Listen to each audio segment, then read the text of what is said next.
won't pick any call. But, piam! Alert entered. So I showed up in that bank and I told the people by tonight, this is what I hate about people not keeping appointments. I hate it. Where are the rest? I told my account officer, check, is that money in my account? She said it's in your account. I said, who sent it? She said, Emmanuel. I said, Emmanuel. Didn't make sense. Weeks later, one of my sons called me. I said, Daddy, it's your son, Emmanuel. I said, okay, how are you? He said, from the north. I said, how are you? He said, fine. He said, Daddy, I want to know if you got the money I sent. I said, I didn't get it. He said, Daddy, about 2 weeks ago, I sent about 4 million. Sir, I never believed that guy can give me 100,000. He said he was praying in the night for a contract, and he heard the voice of a man in a dream that came. He was sleeping in another dream that came and woke him up and sat him down and said, you are going to sort me for the contract and I will give it to you. He told the man, anything you want. The man said, close that account and go and give it to your account. Give it to my representative, Ugochukwu. That was the money I needed. The young man, I never knew he could raise 100,000. So I was looking out for someone that had maybe 300 to 700 million. God used someone that had the last money. He knows how to fetch it. And if that man gave me that 1 million naira, we would have been staying in one plot now. Because that land I went for is one plot. When I missed that one, 3 plots showed up. Can you trust God? Maintain a position of neutrality when you are seeking the will of God. Don't have another agenda. You didn't hear it. What did I say? Proverbs chapter 3 verse 5 to 6. Don't have another agenda. Quickly. Proverbs 3, 5 to 6. Trust in the Lord with all your heart. How many of your heart? Don't trust small and use the other small and trust Maranatha. Or trust Chooks. And lean not on your own understanding. Your understanding will fail you. What you think is the call of God for your life will fail you. He said, but in all your ways, acknowledge him and he will direct your path. Number 3 way how to discover your purpose. Embrace the room of inquiry. Embrace the room of inquiry. Jeremiah 6 and verse number 16. Jeremiah 6:16. Embrace the room of inquiry. Embrace the room of inquiry. Ask God questions. Ask him questions. Thus saith the Lord, stand in the way and see. Ask for the Lord of the old path, where the good way is. Ask him of it. Don't just assume this is it. Don't assume this is your calling. Ask the Lord of it and walk in it. Then you will find rest for your soul. Hi. Every suffering I've had are the things I didn't ask God about. Yes, there are things God has told me to do that face storms, but when he doesn't instruct, when he has not instructed, he will not back up what he has not bettered. Then you will find rest for your soul. But they said we will not walk in it. We have our own agenda. This is our agenda. I would have explained more on this. Jeremiah 33:3 says, show it to me. Call to me, I will answer. And show you great and mighty things. So how God answers is by revelation. Show you great and mighty things which thou knowest not, because of time. Number 4, way.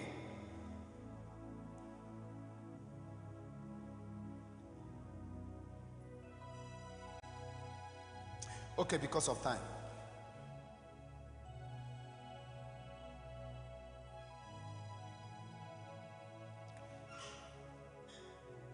Can I show us? Because of time, we have about 8 in this order. But let me show us channel of discovery for God's call concerning your life. Channel of discovery. How to discover the call of God for your life. Number 1, through divine direction and instruction. Through divine direction and instruction. Acts of the Apostle chapter 10 verse 9. Through direction and instruction. Acts 10:9, quickly. The next day, as they went on their journey and drew near the city, Peter went up on the housetop to pray about the 6th hour. Now look at the next verse. Then he became hungry, very hungry, and wanted to eat. But while they made ready the food, he fell into a trance.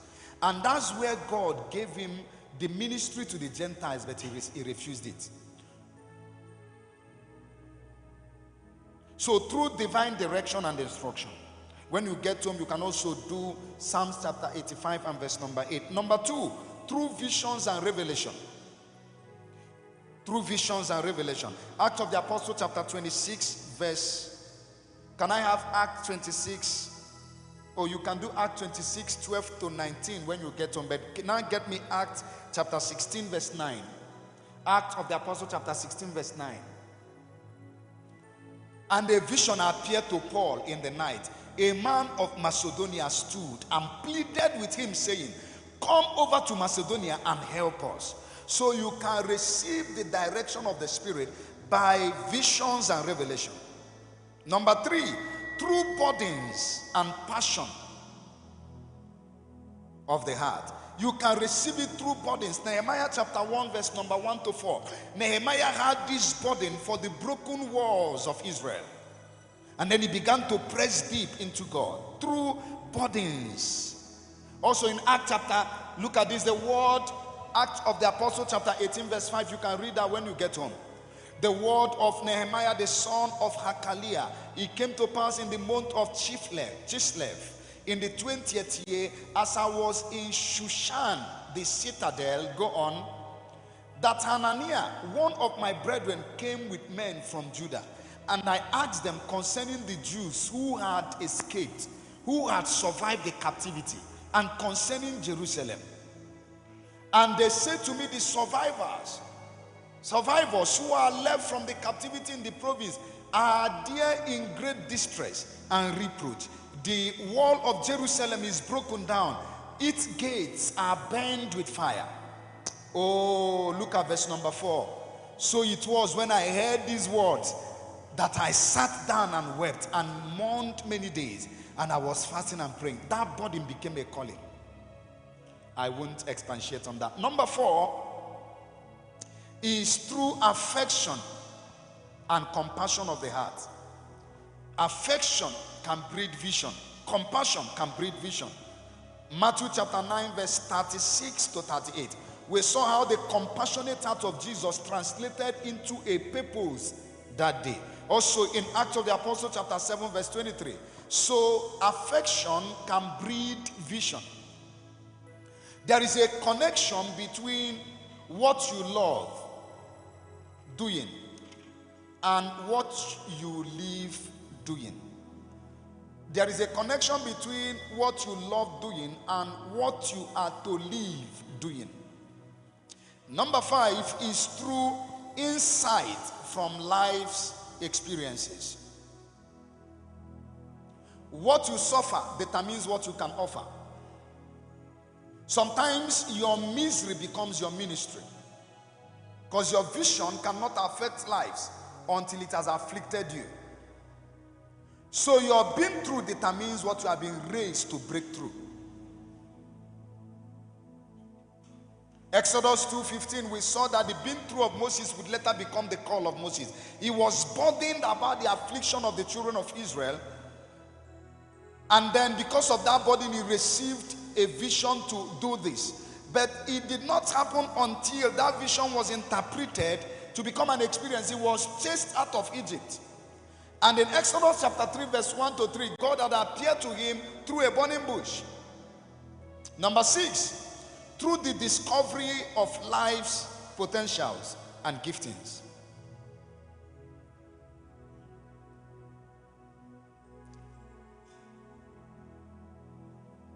I told you I was going to tell you about 2 mistakes, 2 things that nearly derailed me, right? Did I say that? Okay. You know, we are still on number 1 of making full proof of your calling. Number 1 is that have these steps, because you needed to know how to discover this calling.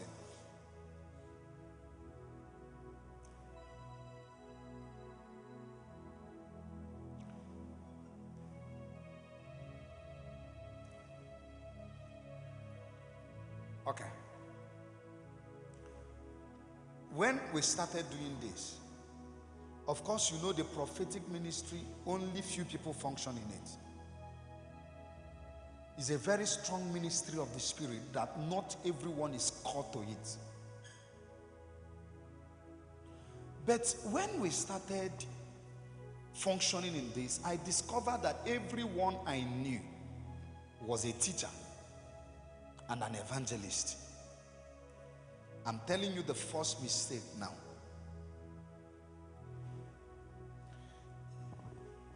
Everyone I knew started criticizing the prophetic ministry. They would tell me stuff like, you have to be worded. One told me, why will you say that God gave you the name of someone? Does the person not know his name? I now saw that almost all the prophets I also knew were false prophets. There were so much decay. And you would listen to most fathers. They will bastardize this ministry. So at some point, I decided not to prophesy. In fact, once upon a time, I began to build my ministry to preach after a pattern. So I adopted T.D. Jakes' way. I would listen to his message and listen and listen and listen until I nearly died on the altar. Whatever God calls someone to do, there is a grace for it. T.D. Jakes will say, Bible says. He will do that for 1 hour. I will say, and the thing, I will take water. And the storm will come. The moon will. And it was so artificial.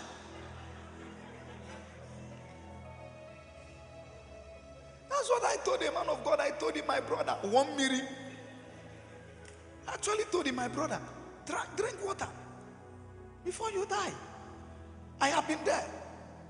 There was a time it was Reverend Dr. Mobile now. You see, when they buy me watch now, even as I am now, they remove some straps. I used to leave it because Reverend Dr. Mobile, his watch must come here. His watch is not here. It's always here. It's like it's falling off. And then he will be doing it. So I must wear 10 watch. If I don't borrow 10, if I don't have those years, there was no 10 watch. I used to borrow it and my father didn't have one. I will borrow, the thing will be falling off. I will say,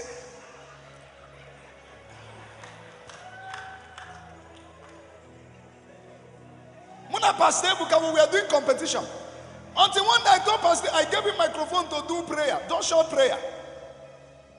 He had listened to Reverend Dr. Mobile like me. Instead of doing short prayer, I said, tonight. On the man Keneba and Balia, Itoali and Ga, Ogua Doginga, Gatwari and Ga, Ogua Doginga. Oinani Abuchi, Kwako Siniwe, see Ogadiru number Nabalia. And for you were in Ukwaji now, for 45 minutes, this boy was with microphone. What he was saying, nobody was. He will say it and he will take the Babarigan like this. But see, tonight, when we are doing competition, all are born originals, but most die copies. Even as you follow me, build your uniqueness. You can't be me. Build your uniqueness. Dig your own well. You must be unique. If what God calls you to do is deliverance, I see tonight. Okay. Do you remember the thing? Where did you do that thing? In Ugwaja. Hey! Reverend Dr. Mobile, the senior. Oh, okay, we don't have time tonight. I would have told you a lot of things, but it's okay.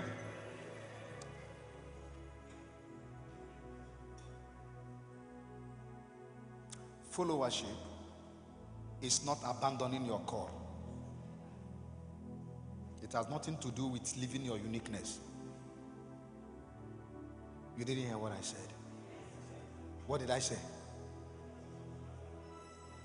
Don't abandon your call. Remember, in followership, there is also your part. Stick to your part. Know what works for you and your ordination. So I left the prophetic ministry. I said I wasn't going to prophesy anymore. Why? Because many people are criticizing it. And I nearly lost the very fervency of my calling. That's the first mistake I nearly made. After a while, I didn't prophesy again.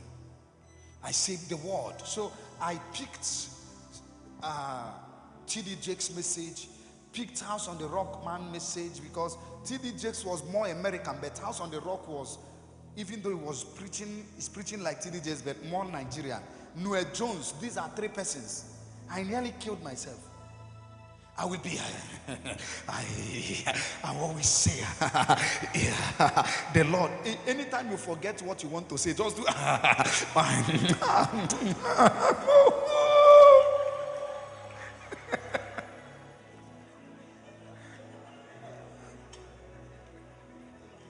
and there was water all the time. Because T.D. Jakes will do it and not die. Me, I will do it and want to die. Because fish has been graced to live in the waters.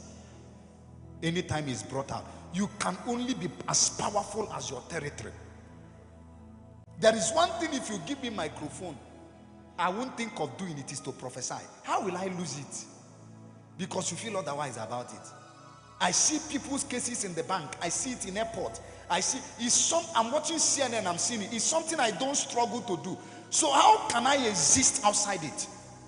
So I nearly left my calling because everyone I had around me wasn't doing it. That's the first thing that nearly killed me.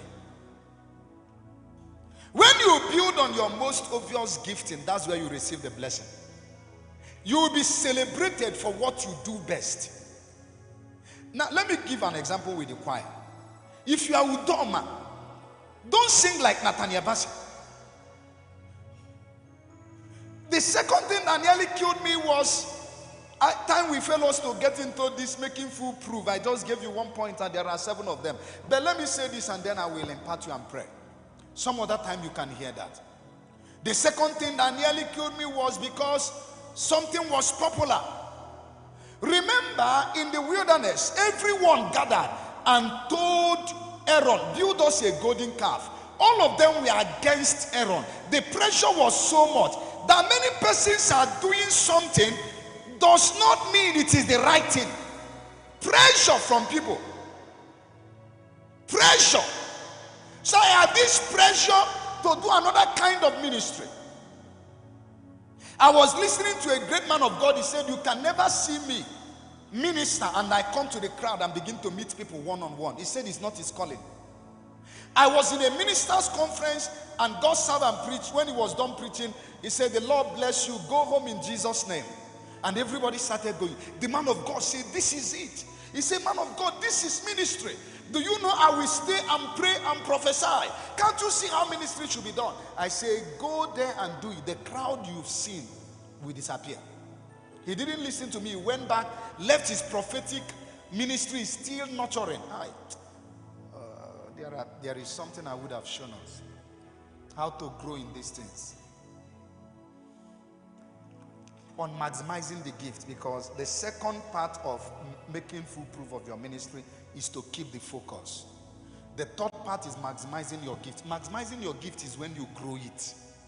You can grow the prophetic from dreams to a knowing. Like you know that this person will hurt you.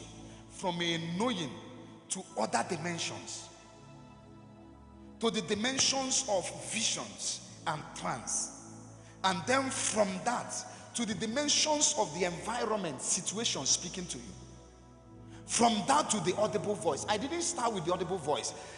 We moved from the level of knowing to the audible voice. There is a switch in maximizing your calling that makes you to get from a level to a higher level.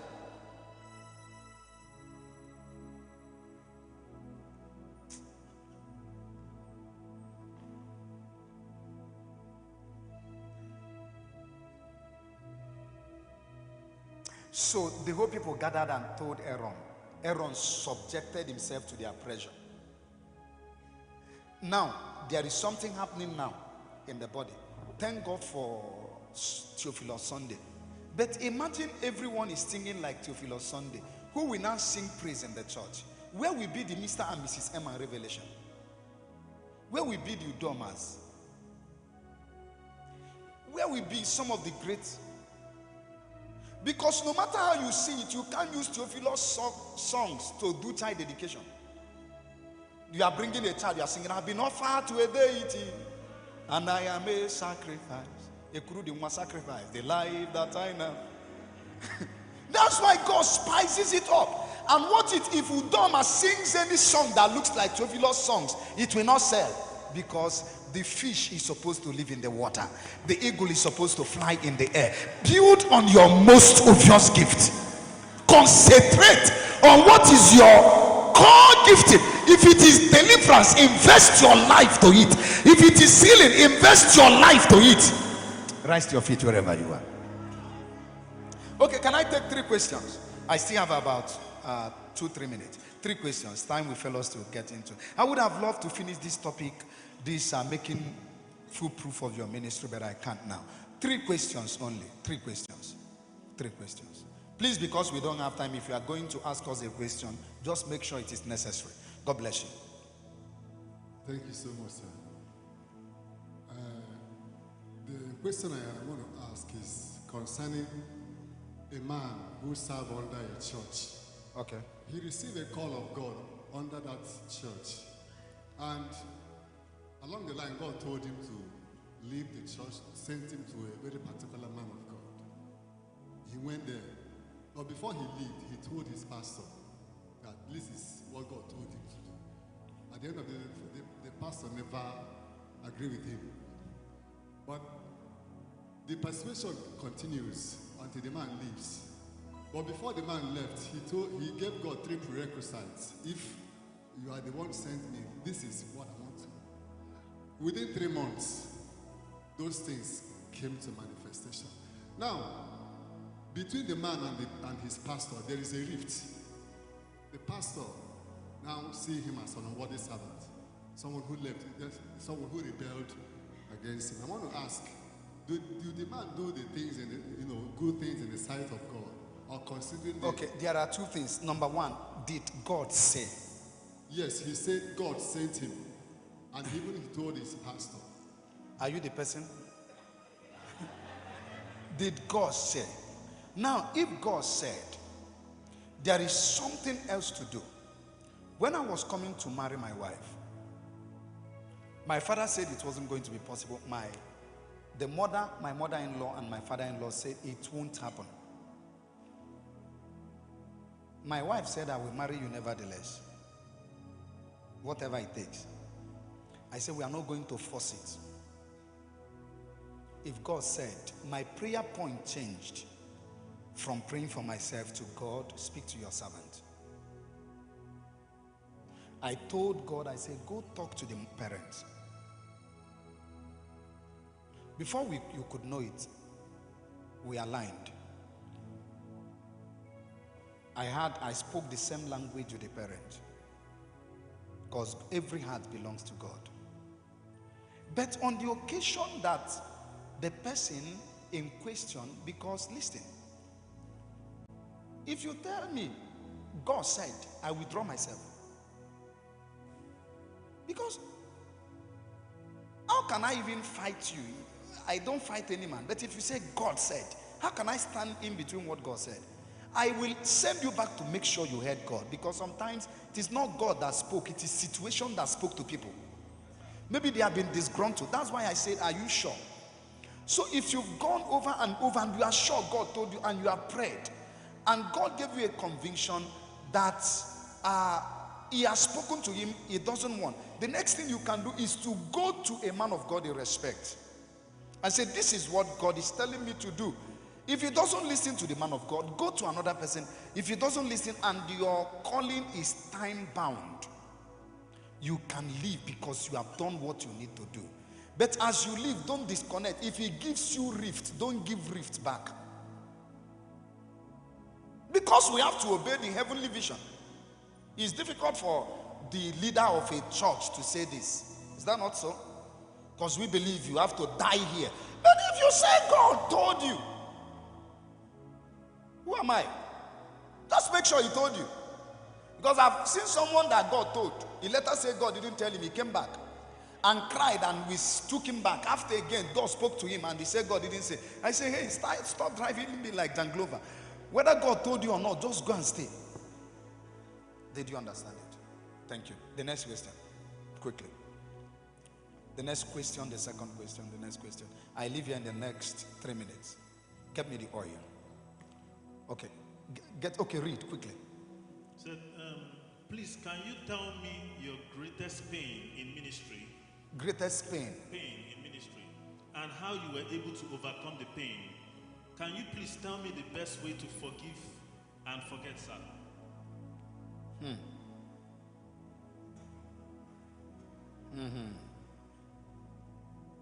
My greatest pain was when I backslided and I was still preaching.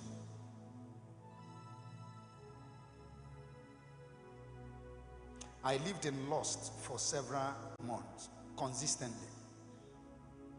And God, I was still ministering. When I mean lust, every night I would masturbate. Every night, back to back. 4 times in a day I would do it. Even before crusades, I would do it. Not like somebody does something after 2 weeks. I was perpetuating it and I was still preaching. And it's not 1 year. It's not 2 years. I lived in that wilderness, I think, for about close to 2 years.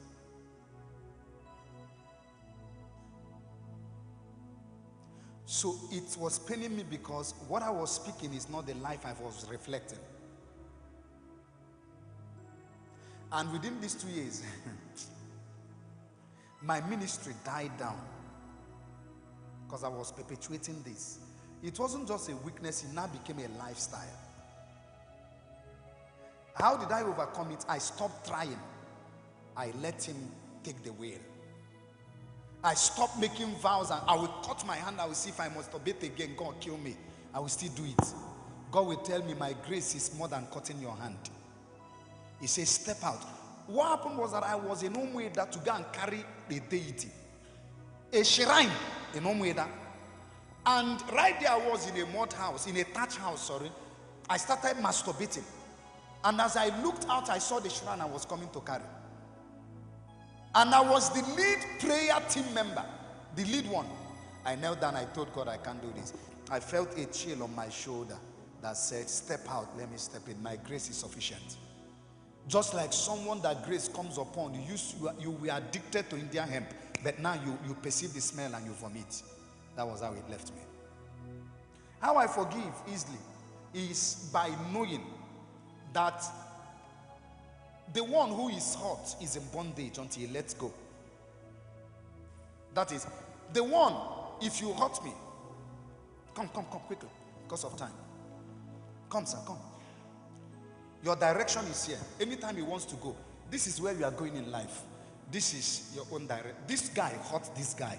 The destination of this guy is this route. The destination of this one is this route. Come. But what you do, anytime he wants to go, hold him. Anytime he wants to go there, hold him. No. Do like you are going. Make sure you are holding him back. Is this how to hold him in his waist? You are not a good drummer. Be going. Do like you are going. Do like you are going. Now, as much as he's holding, keep doing it. As much as he's holding this one, yes, this person is not moving. He's not moving also. So when you are hurt and offended, you are also kept to the ground. But if he leaves this guy to go your direction, there is a God who is an avenger, who is waiting for this guy. He will come and meet God while you are moving your own direction. You are coming. God bought the guy all bought. And yet you are still moving. That's why he said vengeance is not yours. If you want to take vengeance, it will deter you, it will delay you. You will not be able to move to your destination. Leave the vengeance for me because I am everywhere. Rise to your feet wherever you are.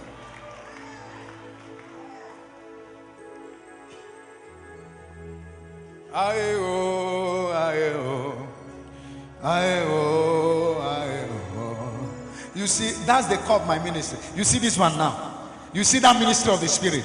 Hey! We can't lose it for anything. Aye-oh, aye-oh, aye-oh, aye-oh, aye-oh. I was given a trumpet in the Spirit. At the age of 13, I didn't know what it meant. The Lord said, when you blow it, He said, heaven will open. So I began to look for who will teach me how to do trumpet. He said, no, it's not that. He said, there is a dimension, a fountain you have been connected to. That's why when we step into that, Akane Felatai. Oh, aye, oh, aye, oh, oh, Adulam.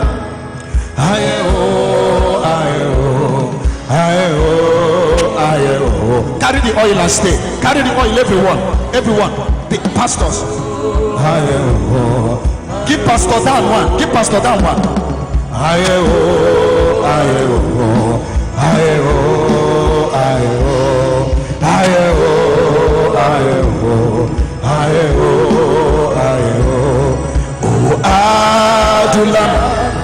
Aye, oh, aye, oh, I see. Come, stand here, stand here. Aye, come on, must open it. Aye, oh no, get it out. Aye, oh, my secret place. Aye, oh, aye, oh, aye, oh, aye, oh, aye, oh, aye, oh, aye, oh, aye, oh, aye, oh.